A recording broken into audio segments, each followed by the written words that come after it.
Peggy 16.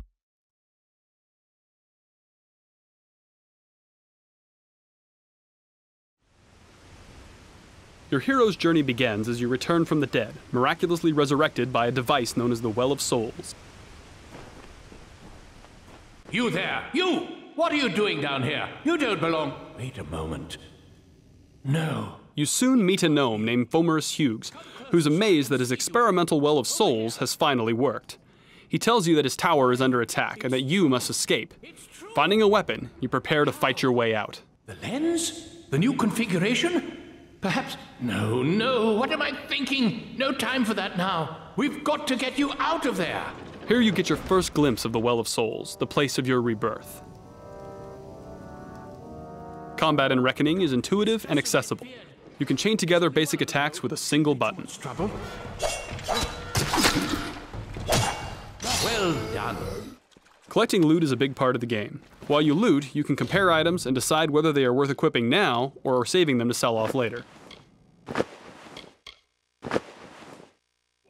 Just by varying the timing of your basic attacks, you'll perform special moves like launching an opponent into the air and juggling him. Using your shield for a well-timed parry can open up an even more damaging attack chain on your stunned opponent. Now we've fast-forwarded to the Daelin Tarth region, your first introduction to the outside world of Reckoning. It's a peaceful place, a relatively safe start to your hero's journey. You now have both primary and secondary weapons equipped, and even as a melee fighter, you'll unleash powerful battle magic on your enemies.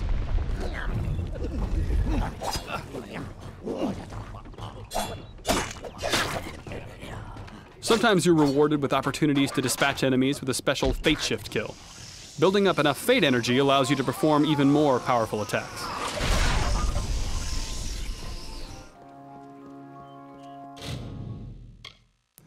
Reckoning features a robust crafting system. Here, for example, you might try your hand at sagecraft. Using this altar, you insert a magical gem into a longsword, upgrading it to a more powerful flaming sword.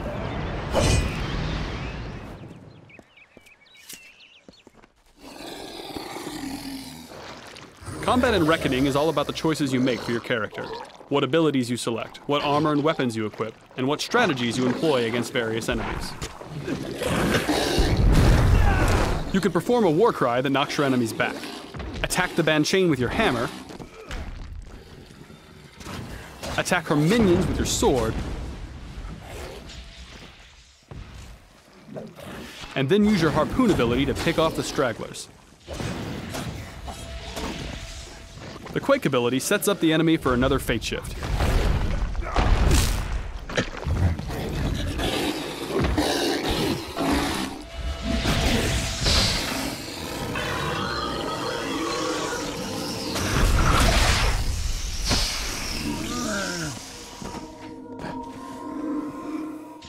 Finish off the remaining foes using the special attacks with your hammer.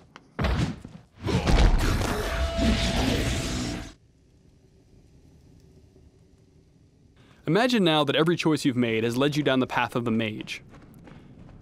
You still have a shield, but it's a magical talisman, and your parry move sets your opponent on fire.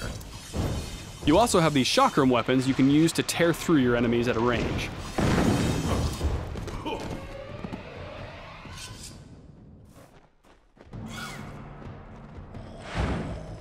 Magic is your main weapon and defense.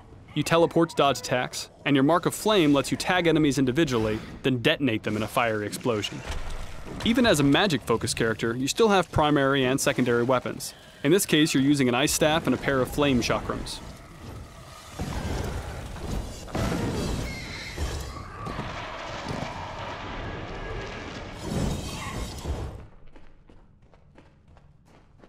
For the sake of this demo, we've given you an advanced spell, Meteor. Here you can see the kind of power a high-level mage can unleash.